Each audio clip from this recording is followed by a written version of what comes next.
Hello friend, good morning, सुप्रभात, नमस्ते। आज हम दंड प्रक्रिया संहिता की धारा 436 और धारा 437 पढ़ेंगे।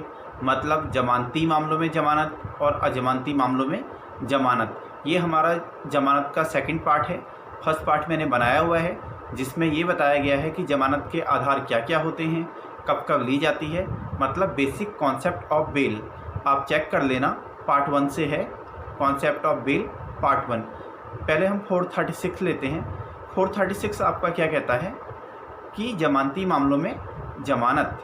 अब देखिए, शब्द से पता लग रहा है मामला जमानती है तो उसमें जमानत मिलेगी। अब इसके मेन प्रोविज़न में आते हैं। जहां पुलिस थाने का भारसाधक अधिकारी किसी व्यक्ति को बिना वारंट के गिरफ्तार करता है, तो जब ऐसा व्यक्ति जब उसकी अभिरक्षा में है, मतलब उस पुलिस अधिकारी की जिसने उसे गिरफ्तार किया है और अपनी ज़मानत देने को भी तैयार है, तो ऐसा पुलिस अधिकारी उसे ज़मानत पर रिहा कर सकता है।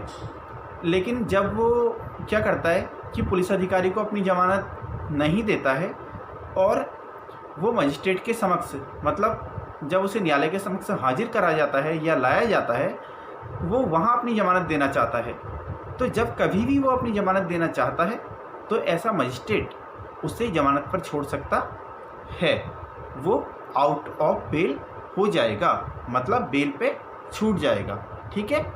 हाँ, यदि मजिस्ट्रेट मतलब न्यायालय और ऐसे पुलिस अधिकारी को जिसने उसे गिरफ्तार किया है ऐसा लगता है कि ये व्यक्ति अपनी ज़मानत नहीं दे पा रहा है, ये गरीब है, ज़मानतियों का इंतज़ाम नहीं कर पा रहा है, तो ऐसे में क्या होगा कि या तो मजिस्ट्रेट या फिर ऐसा पुलिस अधिकारी उसे प्रतिभूति रहित बंधपत्र पर छोड़ देंगे या फिर ऐसे ही बंधपत्र पर उन्मोचित कर देंगे। मतलब उससे कोई श्योरिटीज़ वगैरह नहीं लेंगे, एक बॉन्ड उससे भरवा लिया जाएगा। अब कब उन्हें ऐसा लगता है कि ये व्यक्ति गरीब है, निर्धन है, ये अपनी ज़मानत नहीं दे पा रहा है, ये कब लगता है? जब कोई व्यक्ति अपनी गिरफ्तारी की तारीख से 1 हफ्ते के अंतर्गत अपनी ज़मानत देने में असमर्थ है, तो ऐसी उद्धारणा करने के पर्याप्त आधार होंगे कि ऐसा व्यक्ति निर्धन है।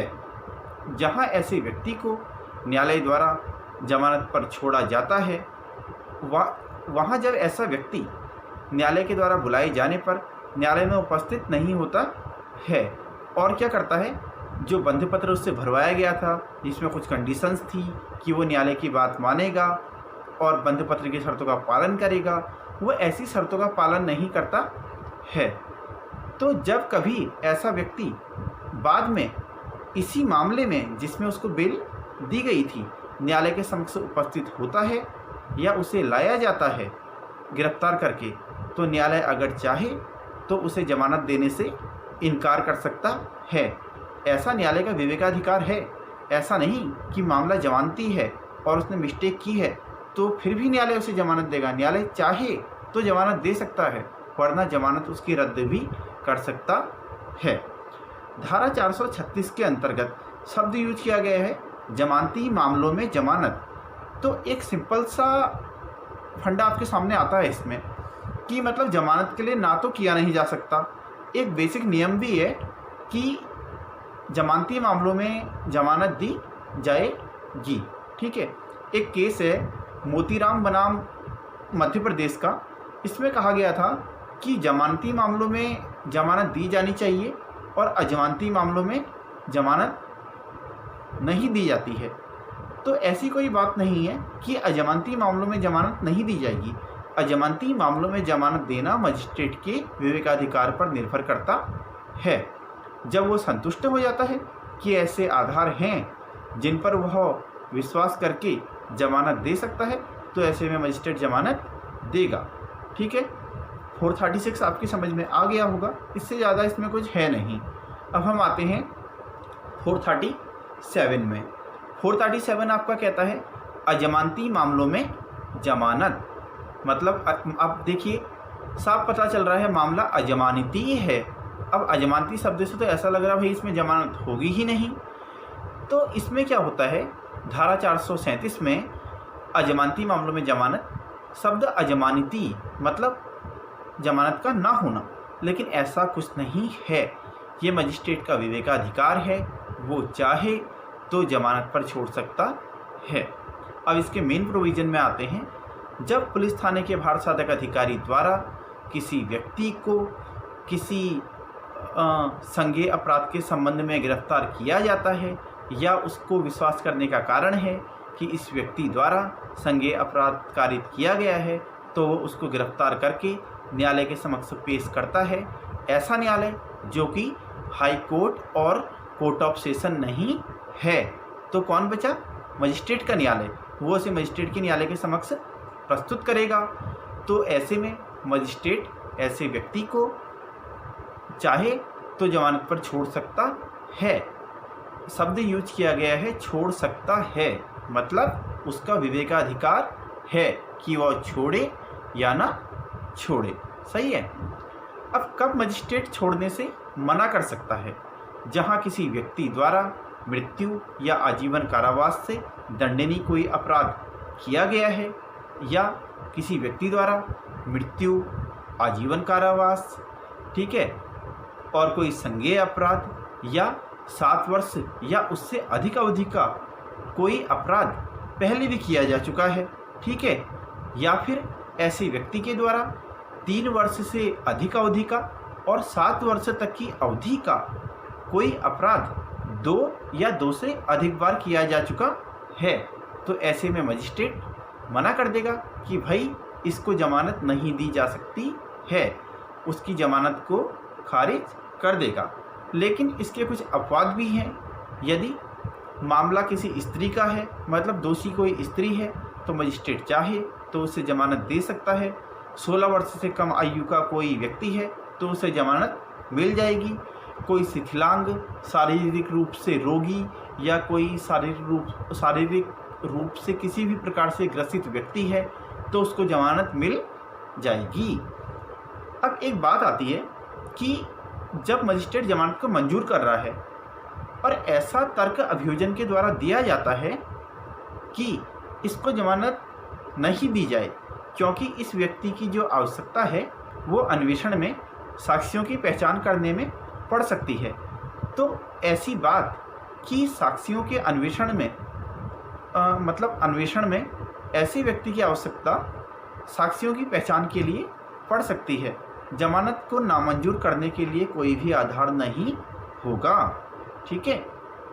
जहां मामला मृत्यु, आजीवन कारावास, 7 वर्ष या उससे अधिक अवधि के अपराध के लिए है, वहां न्यायालय पहले लोक अभियोजक को भी इस मामले पर सुनेगा, उसे भी अपने कारण दर्शित करने का अवसर देगा कि जमानत क्यों ना दी जाए, उसके बाद ही इस पे कोई एक्शन लेगा। लेकिन लोक अभियोजक को सुना जाना भी आवश्यक इसमें होगा। ठीक है।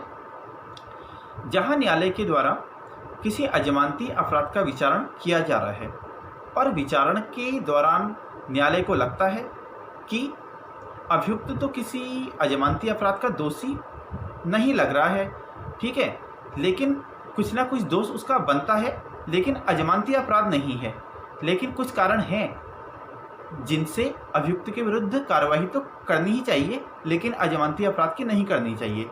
तो मतलब समझ लो कि जमानती अपराध में कन्वर्ट हो गया। ठीक है।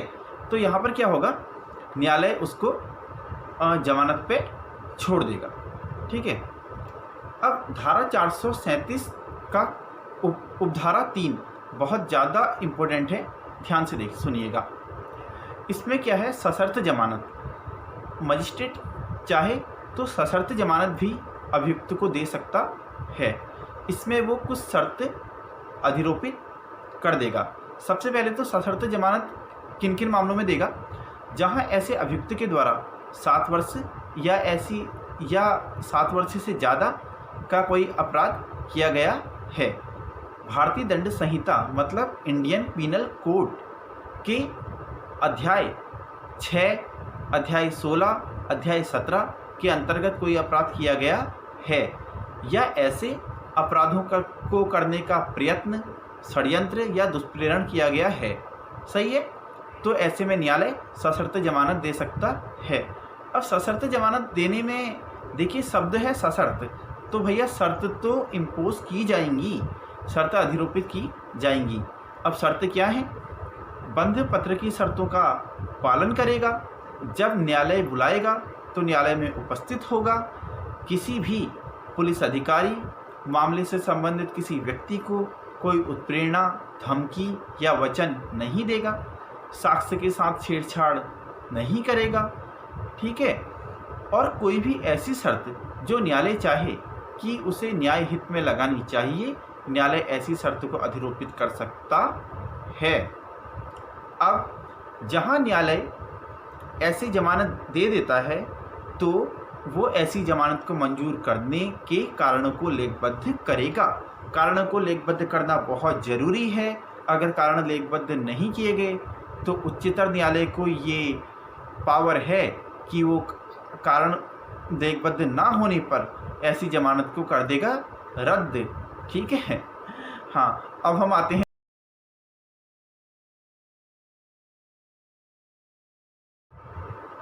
जहां न्यायालय के द्वारा किसी अजमानती अपराध का विचारण किया जा रहा है और ऐसे विचारण में जब से साक्ष्य लिया जाना है, ऐसे साक्ष्य लिए जाने के लिए नियत प्रथम तारीख से 60 दिन के अंतर्गत यदि अन्वेषण पूरा नहीं होता है, मतलब जो विचारण है वो पूरा नहीं होता है, तो न्यायालय ऐसा निर्देश देगा कि ऐसे व्यक्ति को जमानत पर छोड़ दिया जाए, जबकि ऐसा व्यक्ति अभिरक्षा में है। उस समय ऐसा व्यक्ति अभिरक्षा में होना चाहिए और 60 दिन के अंदर अन्वेषण पूरा नहीं हो पाता है तो न्यायालय निर्देश देगा कि ऐसे व्यक्ति को जमानत पर छोड़ दिया जाए, ठीक है।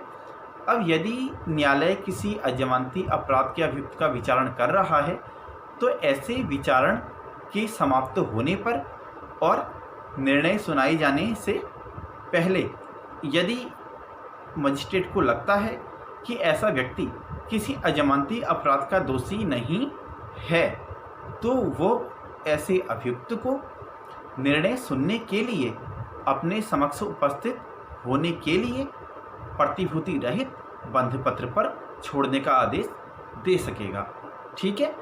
तो सेक्शन 437 भी कंप्लीट हो गया। इससे ज़्यादा इसमें कुछ है नहीं।